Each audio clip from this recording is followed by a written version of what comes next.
अब आपके अंदर एक और तीसरा चक्र है जो कि वास्तव में दूसरा माना जाता है, जिसे स्वाधिष्ठान चक्र कहते हैं। ये चक्र जो है ये आपको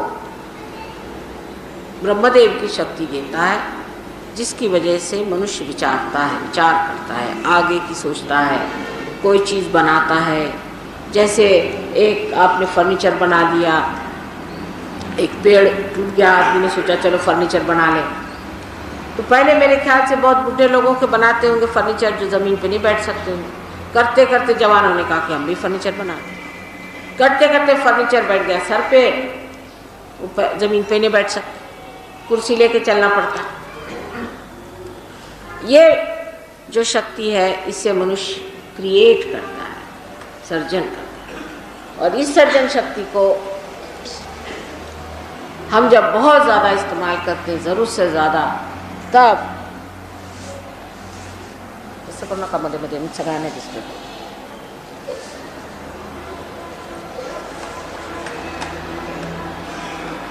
जिस वक्त ये शक्ति को हम बहुत ज़रूरत से ज़्यादा इस्तेमाल करते हैं, तब एक ही शक्ति को इस्तेमाल करने की वजह से और जितने भी चक्र हैं उनसे हमारा संबंध टूट जाता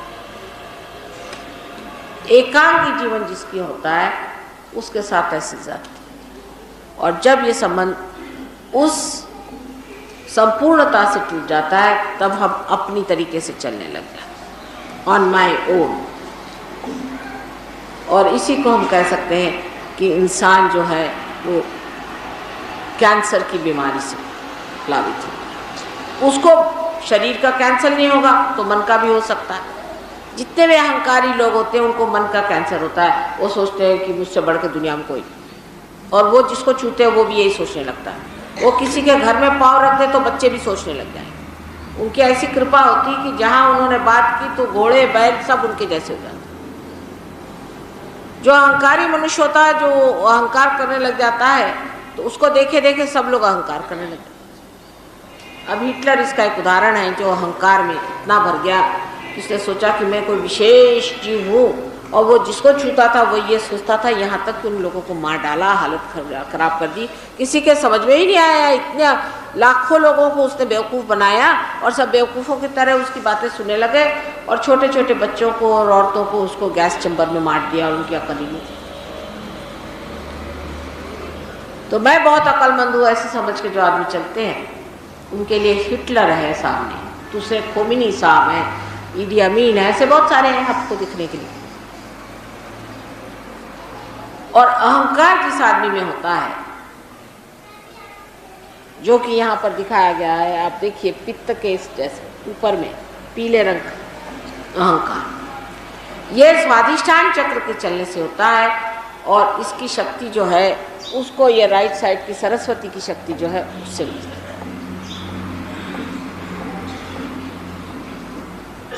अब जिस आदमी के पास सरस्वती की शक्ति आ गई, वो अपने को दुनिया में सबसे होशियार समझता है, और इतना इस्तेमाल करता है कि उस इस्तेमाल के जैसे बाई प्रोडक्ट की तरह से हमारे अंदर यह अहंकार तैयार हो जाता है। जैसे कि एक फैक्ट्री खूब चलाई तो उसमें धुआं होता है, उस तरह से हमारे अंदर अहंकार हो जाता है। और अहंकार का लक्षण क्या है, आपको आश्चर्य होगा, बेवकूफ़ी।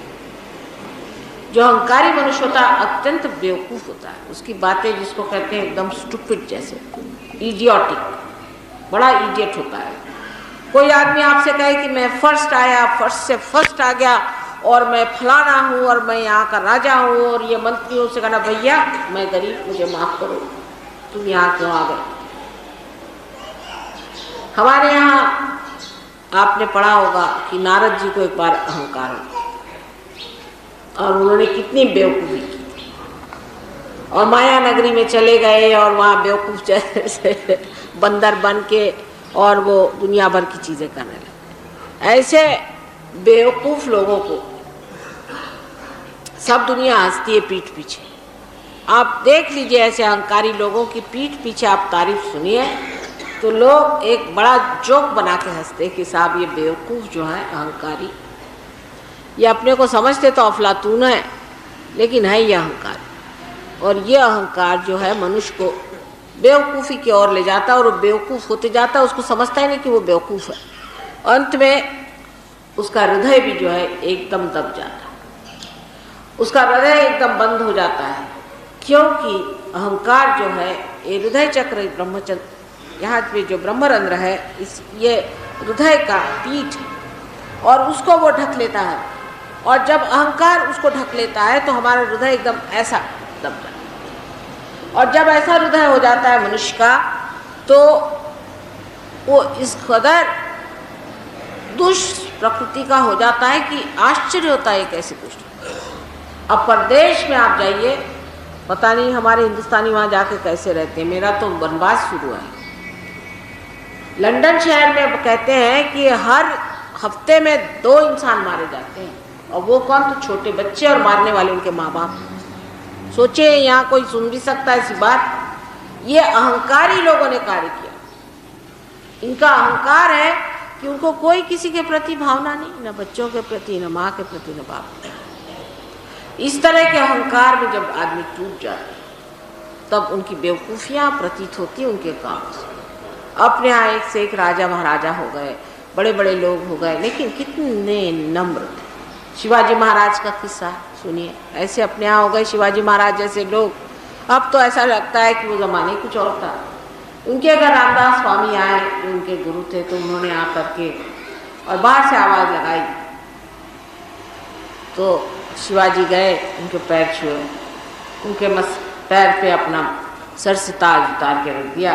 गुरु महाराज कैसी कृपा हुई। कह ले मैं तो भिक्षा लेने आ गया।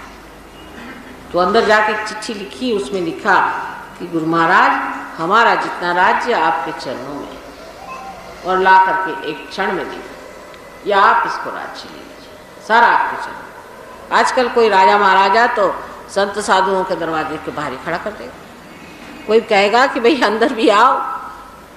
एक कोई काम कराना चाहिए, आप सरकारी नौकर किसी के पास जाइए तो वो दफ्तर में आपको बिठा के रखेगा प्यून के साथ में घंटों।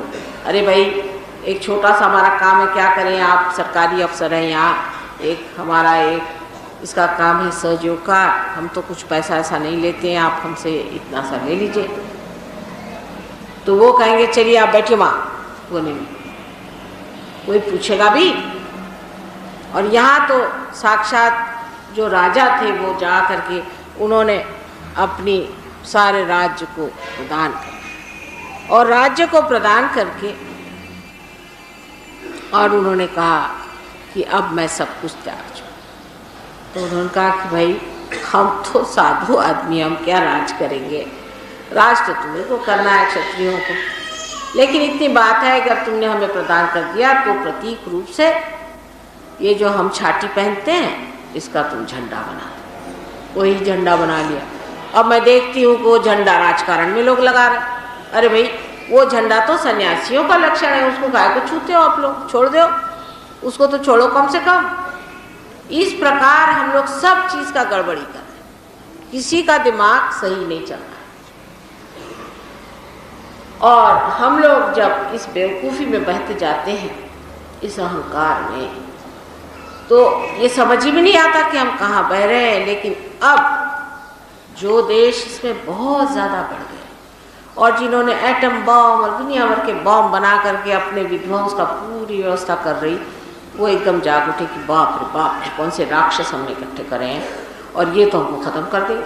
अगर अमेरिका ने एक बटन दबाया तो रशिया ख़त्म हो गया, रशियन ने दबाया तो ये ख़त्म हो गया। जब मुकाबले पे आ जाता है मामला, तब लोगों के खोपड़ी में बात आती है कि भाई ये क्या हमने ऐसा एडवांसमेंट कर ली, क्योंकि हृदय तो रहा नहीं। आत्मा जिस चीज़ में नहीं रहता है उसका यही हाल होने वाला है। कोई सी भी चीज़ बगैर आत्मा के आप करिए, चाहे आपका राजकारण हो, चाहे आपका कुछ भी, आत्मा के बगैर की हुई सब चीज़ जाके नश्वर होगी और नष्ट होगी और नाशकारी, कभी ठीक। अब आप लोग भी डेवलपिंग हो रहे हैं, मतलब आजकल आप लोग डेवलपिंग, कल आप डेवलप्ड हो जाएंगे, तो वही नमूना हो जाएगा कि आपके बच्चे हिप्पी हो जाएंगे और आप 2-4 बच्चों को मार डालिएगा रोज़, और बीवी हस्बैंड का रोज़ झगड़ा, और उसके बाद डिवोर्सेस होंगे, सब लोग ऑर्फनेज अनाथालय में जाके रहिए और शराब पीजिए, बस, और कोई धंधा नहीं रहेगा। ये इंतज़ाम आपका अगर कर रहे हैं तो मुझे यहाँ से छुट्टी चाहिए। लेकिन जान लेना चाहिए कि बड़ी भयानक चीज़ है, इससे बचना चाहिए, बहुत भयानक चीज़ है। और इससे बचने के लिए पहले आत्मा को पा लीजिए, फिर चाहे आप डेवलपिंग करिए, चाहे कुछ करिए, पहले आप आत्मा को पा लीजिए, नहीं तो ये सत्यानाश में आप फंस जाएंगे। इसलिए जो गलत रास्ता है उससे मत जाइए, कोई भी वजह से। अब कोई है साहब जर्नलिस्ट है, एक साहब आके बैठ गए, मुझसे लगे लड़ने। मैंने कहा भैया मुझसे क्यों लड़ रहे हैं, मैंने तुम्हारा क्या बिगाड़ा। कहने लगे कि नहीं माता जी बात ये है कि आप तो कह रहे हैं कि अब सब ठीक हो जाएगा। हाँ मैंने कहा हो तो जाएगा, ये तो बात है, अगर धर्म जागरूक हो जाए और आत्मा जागरूक हो जाए तो सब ठीक होने वाला। तो फिर कल हम अखबारों में क्या लिखेंगे? अखबार में तो हम ऐसी बातें छापते हैं जब कोई खराबी, एरोप्लेन कहीं गिर गया, कोई मर गए, 50 लोगों की हालत आ गई, तब छापते, तो अब क्या छापे? सारी दुनिया ही उल्टी घूम रही। तो मैंने कहा भाई कभी कभी तुम मनुष्य भी तो होते होगे, कभी कभी तुम इंसान भी तो होते होगे, क्या हमेशा जर्नलिस्ट रहते? और जब तुम इंसान होकर सोचते होगे तो देखते होगे कि क्या चल रहा है तुम्हारे और भाई बहनों के साथ, क्या हो रहा है, और तुम्हारे मानव की क्या दशा हो रही, इसको सोचो तुम और इधर तुम आओ। पहले माँ ये तो बात है, मेरे घर में ही बड़ी दुर्दशा है, और तुम्हारे समाज में उसमें और भी दुर्दशा, और तुम्हारे देश में उसमें तो बहुत ही दुर्दशा, और सारे संसार में दुर्दशा है। फिर इसको अगर ठीक करना है तो अपनी आत्मा को पाओ, सबसे कहो आत्मा को पाओ। आत्मा को पाते ही परमात्मा की जो शक्ति हम लोगों से अगोचर अलग निरंजन है, वो हमारे अंदर से बहना शुरू हो जाएगी। हम उसके पास हो जाएंगे, उसके प्रेम और उसके आनंद में हम बह गए। उसको पाओ, उसको पाए बगैर कुछ भी सुलझने नहीं वाला। आज सारा ही भाषण कर सभी चक्रों पे दूर तो बहुत मुश्किल हो जाएगी, लेकिन आज मैंने स्वाधिष्ठान और मूलाधार के बारे में थोड़ा सा बताया हुआ और थोड़े गुरु तत्व पे एक बात करी है।